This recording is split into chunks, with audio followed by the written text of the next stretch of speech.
Chimamanda Adichie's Half of a Yellow Sun invited the world to share in a part of Nigeria's history previously hidden by the scars it left behind. The success of the novel naturally incited the film, and that is why we're here today. Welcome to a critical analysis of Biyi Bandele's Half of a Yellow Sun.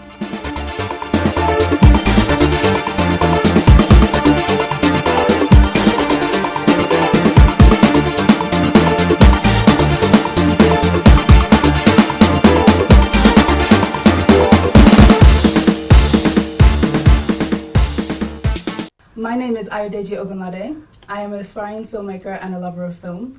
Joining me in our conversation today is Andrea Ogunbadejo. She is a film producer who's currently working on a project called The Journey.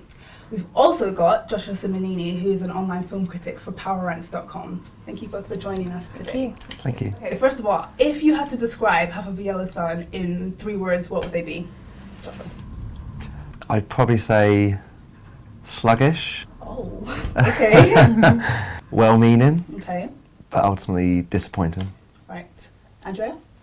I'd say authentic, over-ambitious, and engaging. Right, okay. Now Joshua, why was it sluggish for you? For me, I felt like there was a lot happening, but I didn't necessarily care about the characters enough, so it's sort of just a snapshot of their lives, but not really caring about it, so it sort of, the pace wasn't quite up to scratch, and it was quite slow moving. Okay. And it was well-meaning in that it got together a good cast and a good crew, and they had some good ideas, and I think they knew what they wanted to do, but they couldn't quite get it across on screen and make it work and make it click. Right, okay. And Andrea? I found it really authentic. It kind of really portrayed Nigerian life, that kind of middle-class Nigerian life that I'm sure for a lot of viewers they kind of could identify with. I really got that across, even from the tiniest details.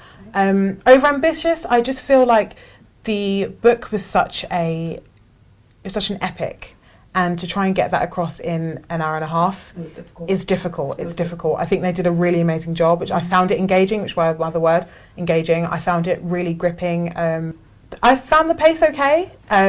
I just feel like it was trying a bit too much for what it could achieve in the end. A lot end. of people have said that it probably should have been a mini-series. Yeah, I think it would have made a really amazing mini-series. Yeah, definitely. Just to try and get everything, all the aspects in there, in a way and in a pace that the viewer can follow if they're not familiar with the subject matter. There's so much more room to just expand it, I think. Yeah.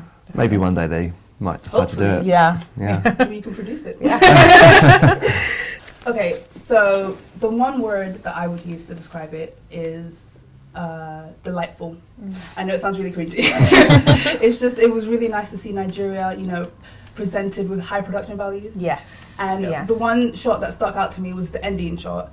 And, they were in their blue car, which is very iconic. Yeah. It stood out. And they were driving away, and we didn't know if Kainini, was ever found. We didn't know if we would even find her or ever see her again. But it was just so beautiful. Yeah. It was green and rich, and it just looked so good, even amidst the disaster. Most Hollywood films are shot on video. So the minute I saw it, I was just like, yes, film. Yeah. It just looked so good. It was gorgeous. And I think there's something about the light that you get in Africa as well, like that really could bring the richness to the colour, just the fertile lands. That's another thing where authentic comes into it, because to get that kind of Nigerian landscape, the richness, the greens, the terracottas, and I really think that they worked well with colour. Colour, definitely one of my highs in it. It looked really, really looked gorgeous. Good. Yeah. Like in the house, I remember there was a time when it would look quite dark, and I was like, I think never took light. But it was realistic. When I was in Nigeria, it reminded me of my grandma's house, and it's dark, but it's just enough light so you can see. Yeah, just enough. Definitely the colour was a high for me. Right, now that we've got the gist of everyone's opinions or general opinions, let's talk about how successful the film was, because obviously we know it was originally a novel, and Biyi Bandele actually wrote the screenplay. So how successfully, Andrea, I'm going to come to you because I know you've read the book. Yeah. How successfully do you think it was transformed from a novel to a screenplay? I think it had the makings of a really good adaptation. Again, it's so hard to adapt a book, especially with that magnitude, into a film. It was multi-narrative. It was so many strands, and to kind of weave that into a film is very difficult. I like the fact that he took the central storyline.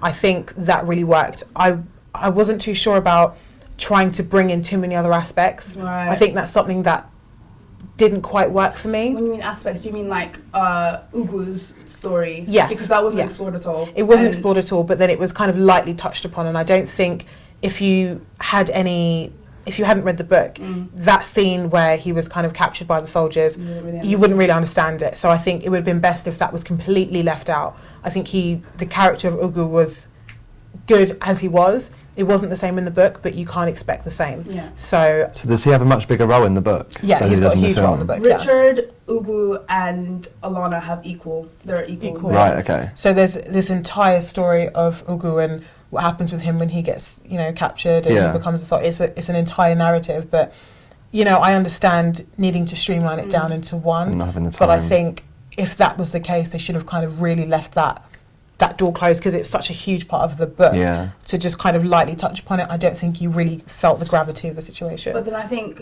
Bandele did that because of the effect that it had on Alana and the effect that it had on Odenigbo. Oh Lord, help me with his name. Odenigbo and Kainini and Richard, because it did play a massive role, and it did have a massive effect on them. Yeah, definitely. So I can understand why it was kept in, but it was a little bit difficult, because if you take out if you start making a character a focus, it's like how much you change the story. Yeah.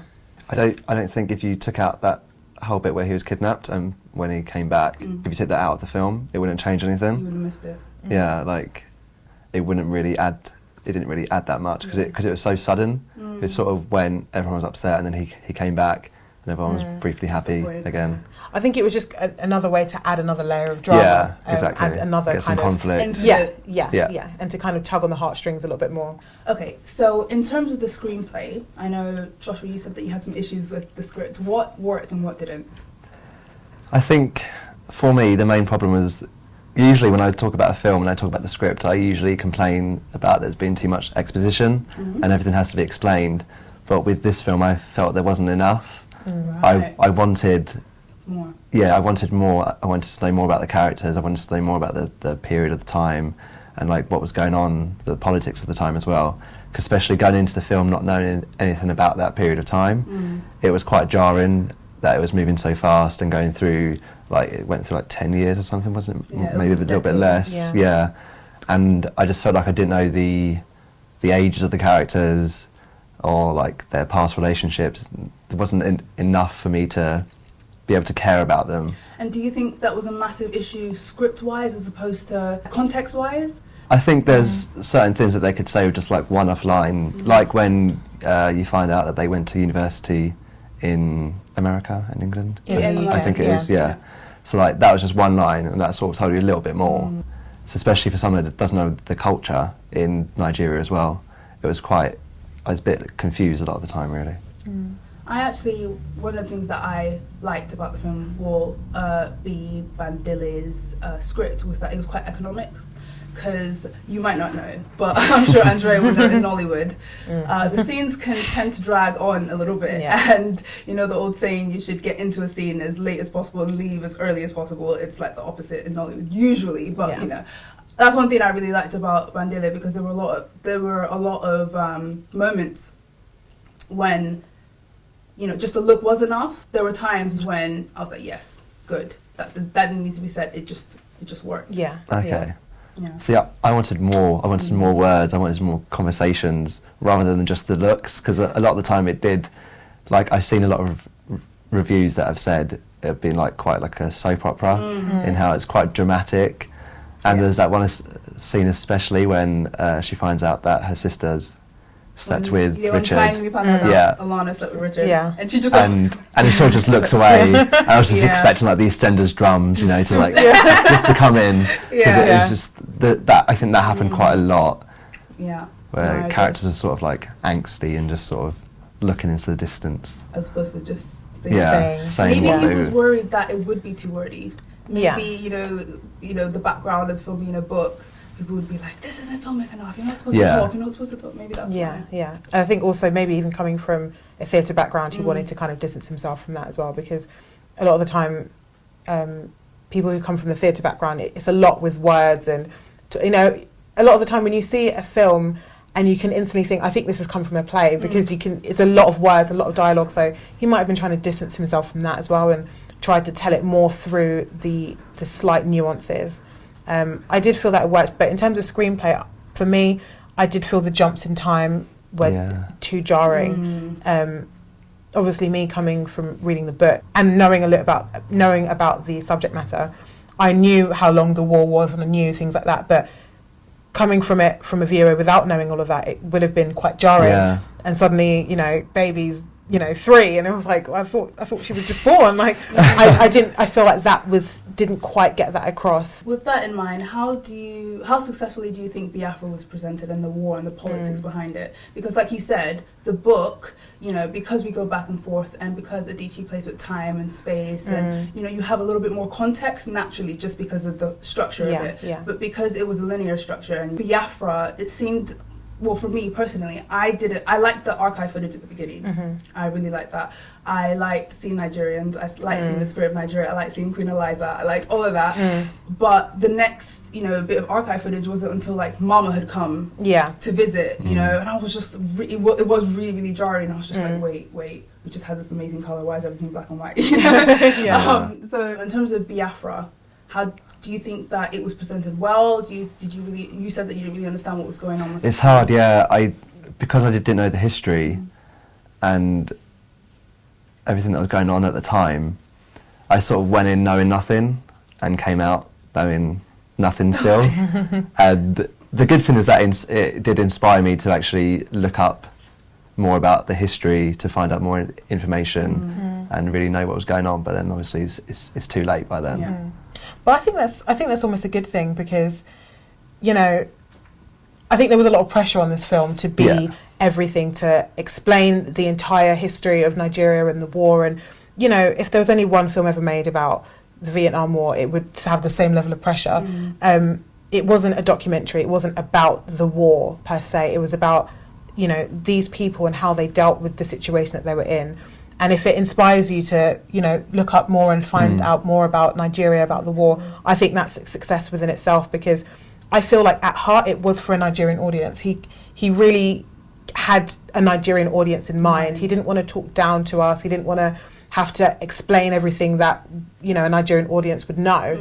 But he put in just enough so that, you know, a Western audience, an international audience, their interest would be piqued. I was sort of just a little confused about who was against who and why, and everything to do with the like different tribes. I think going in as like a completely know nothing about it, it's hard because you said about the Vietnam War. Like when you have films about that, you don't really need to explain the history and everything because it's wider known, and like especially like international audiences, like Western audiences, they'll know more about that than they will about the Biafran War.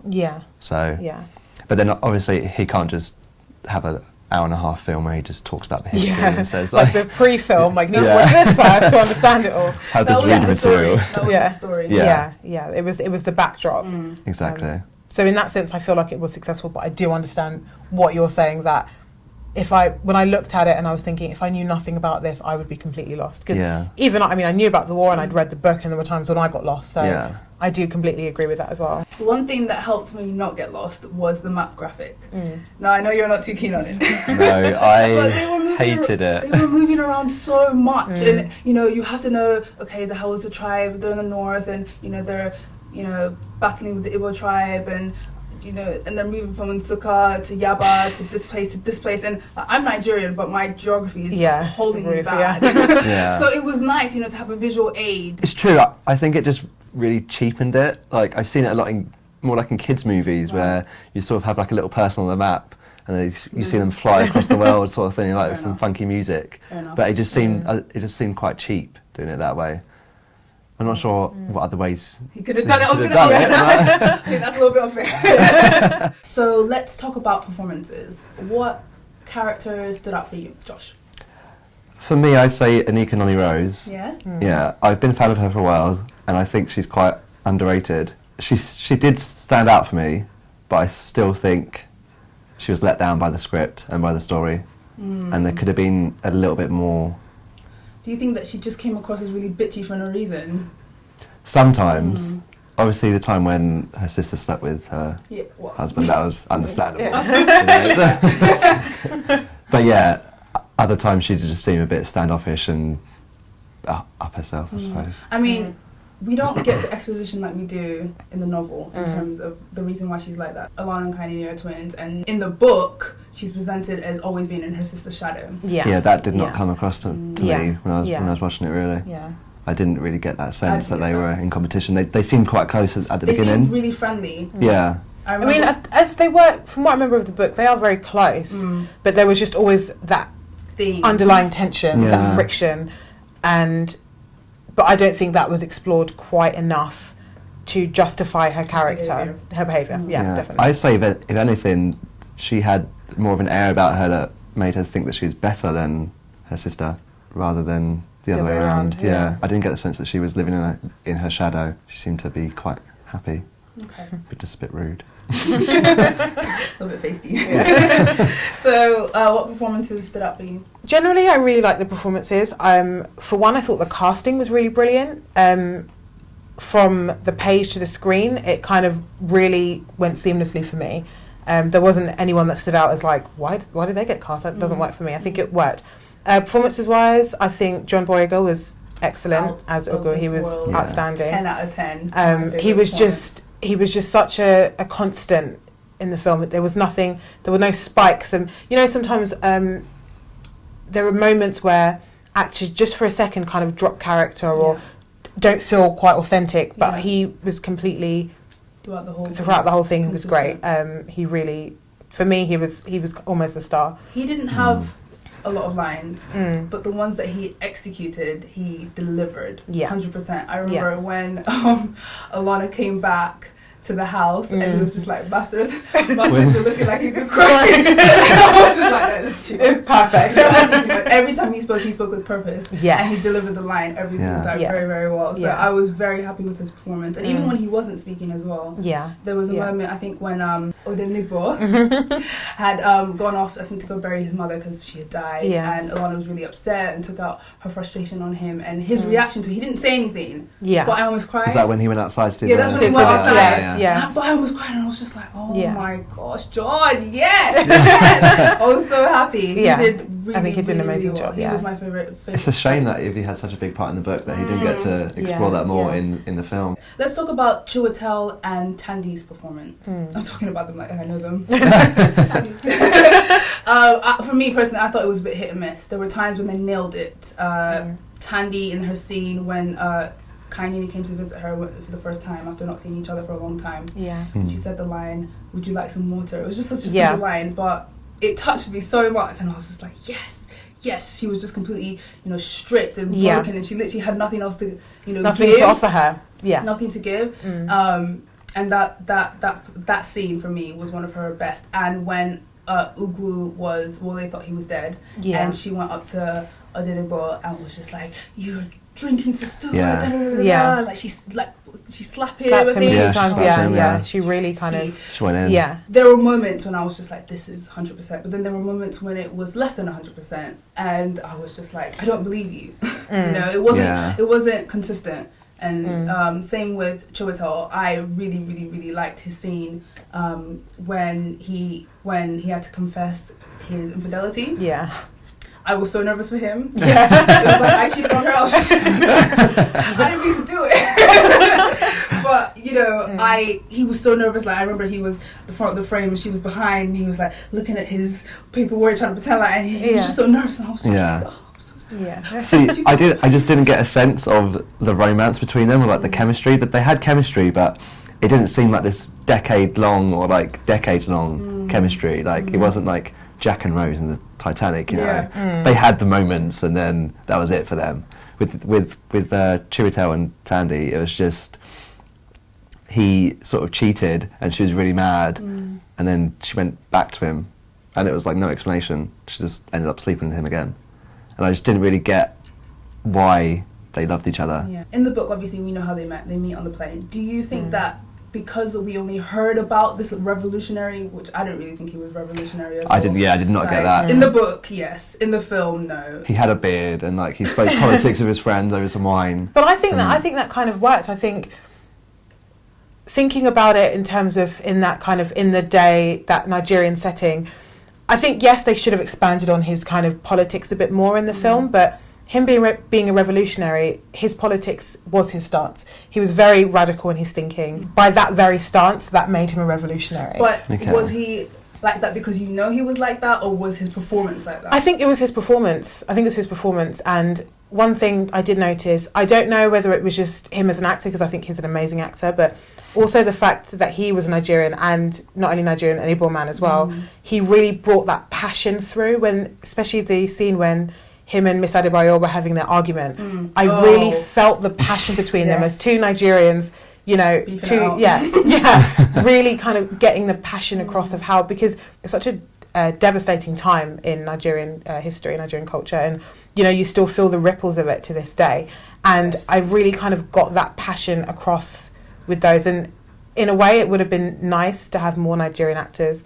Even though I did feel like the casting was great, I don't feel like it's a necessity to have all Nigerian actors playing all the roles, but I think for me it worked because you had Nigerians in the film. I think you got that passion across. Speaking about Nigerian actors, one thing that really, really, really, really, really bothered me was Tani Newton's accent. Yeah. Okay, so I know. I think she's half Zambian, half English. Half English. Yeah. So when she spoke in an African accent, it was a Southern African accent. I don't know, a lot of people may not hear it, but it was the first thing I picked up on, and I remember not being able to concentrate on anything she was doing because all I could hear was just this accent that's South African. It wasn't authentic. I was like, this is not the way she would have spoken, you know? And it bothered me, and I'm glad I went to go see the film the second time because it didn't bother me as much because I got over it. The first time it blocked me from appreciating anything that she was doing because I was just upset. I was a little confused by the accents, especially because the sisters had wildly different accents. So I was a little bit confused as to what their background was and like why they are so different. I know Kaineni's accent never really changed. She was just like British. Very, very posh. Yeah, and Alana's was like that at the beginning, and then she kind of it sort of took me a while in the film to get used to the accent, to sort of place it and understand what it was. I mean, the accents, they didn't really bother me that much. I didn't really know where their background, again, is like middle-class Nigerians and educated abroad. They would have accents that couldn't be placed. Yeah. I didn't think they were that bad. I didn't think Tandy's was. Me. I was impressed at all. But I'm glad. That's why I'm really happy I went to go see it again, because you know, once I put that aside and once I put my directorial debut of the film aside, whilst I was reading it, the film I was making in my head. Once I put that aside, I was able to appreciate what Bandele had to offer so much more. Yeah. You know, I was able to appreciate the performances. I think there was a scene where she just found out that Odenigbo had cheated on her, and she was like crying and upset in her auntie's arms. And the first time I watched it, I was just like, this is just too much. This is just too much. Like she was just like. But the second time, I realized it was a little bit more nuanced, more subtle. You know, it wasn't as bad as I was making it out to be. Yeah. But hit and miss for me with them. So, in terms of scenes that stood out, what scenes stood out for you guys? The scene that really stood out for me, and the one that I remembered most when I left the cinema, was probably the airport scene with Richard. Yeah. Shocking. It was very shocking, very violent, and it sort of just came out of nowhere. But I think that worked though. Yeah, definitely. Yeah. I think it probably didn't help that I didn't know who was shooting who and why. It worked. But that worked. But the scene was very well done. Yeah. And I thought he put in quite a good performance actually in that scene as well. Yes. When he was talking to the guard beforehand. Yeah. And then that scene and the scene at the end when Olana had to take over from driving from him. Yes. That scene. That was his performance there was very, very good. Definitely. That was heartbreaking. You know, at the beginning of the scene, he's driving, and then literally you just see him crumble, like with the realization that he may not ever see her again. Yeah. That was really good. Yeah. What about you, Dave? I think scene that stood out for me, and performance of Tandy's that was amazing, was when she goes back to her village and she sees her auntie being taken. Yes. I really felt that hysteria from her. It didn't just feel like melodrama, it felt like real pain. And it really worked for me. And the length of the scene really worked as well, because it felt like it went on for almost too long, but for me that worked. Because, you know, she kept having to be pulled back, and it kind of felt like, when is this going to end? The taxi driver actually put in quite a good performance in Yeah, that. you did a good job. Yeah. It was like a 2-minute role, but he sort of really... He nailed it. Yeah, he really did. I'd also like to talk about sexuality and the way that it was presented in the film, because there were a lot of sex scenes, and there was a lot of Ugu just, you know, walking into the room and be like, really? Again, guys, really?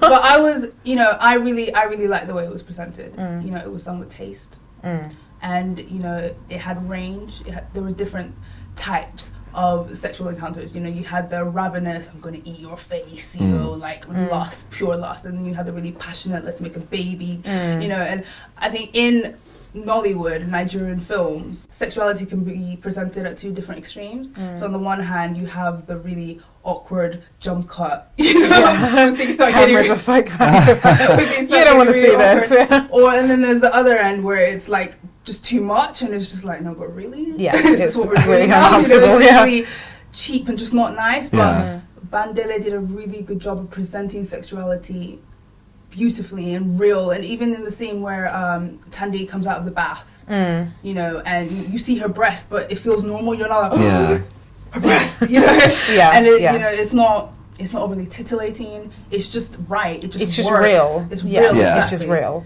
So It's real. I mean, what did you guys think sexuality was? Yeah. It's difficult because, as I said before, like, I didn't really get the sense of romance too much, and the overarching film was meant to be it's almost meant to be a romance, like set during drama. set during the war. But I suppose it didn't really stand out to me, the sexuality. I think it worked. I think the showing the differences between the intimacy between Tandy and Chiwetel's character really came across for me, compared to when he, you know, cheated on her. It was very kind of like, you know, there was no engagement, there was nothing, you know, erotic about it, and that kind of almost made it seem more real to me, that it was just mindless and it had nothing behind it compared to when he was with Tandy's character.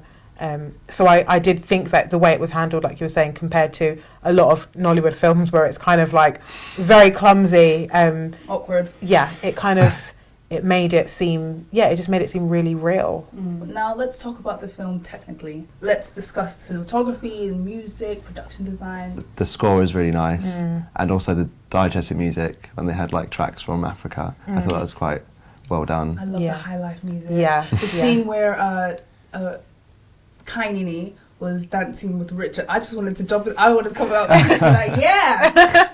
Yeah, I love the music. That dance, girl. But I love the different music. You know, you had jazz, you had high life, you had classical, and that really does reflect Nigerians, the Nigerian intellectuals. They love their music, love jazz, and it almost reminded me of, you know, my parents and their friends and how they'd sit around and talk about politics and, you know, drink palm wine and brandy and just talk, and it really got that across for me, that the culture of, you know, conversation and friendship and camaraderie.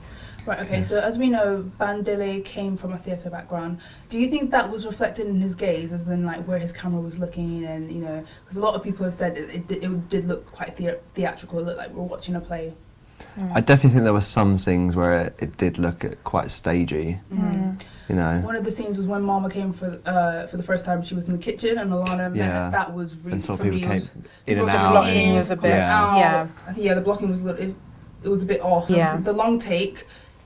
Personally, I love the long take, and Yeah. it's hard to when is it the long take I'm watching a film, and when is it the long take I'm watching rope? Which one is it? Like, you know, the scene that I absolutely loved was when they were the tracking shot when they were packing to leave. It really brought the tension out, and you were just, and the music and everything. I just kept thinking something's going to happen. Like, Ugo's not going to get out in time because he was closing all the shutters, and I was like, he's not going to get out. And I was worried that they were going to leave him. Or the bomb would drop. Or I think that really worked because that really built the tension. Definitely. And if they were cutting all over the place, it would have kind of broken the spell almost. So.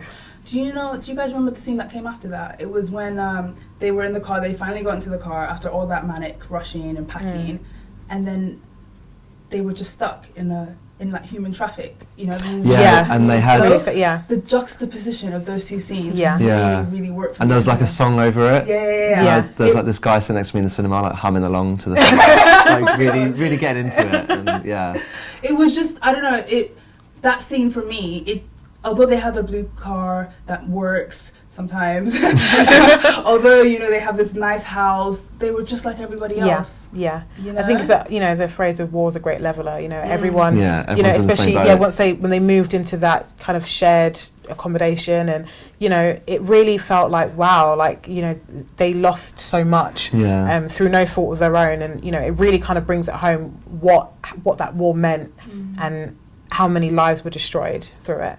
So I think that really works. I suppose as well that they didn't have to stay. Like both the sisters had the choice to go and move to London with their parents.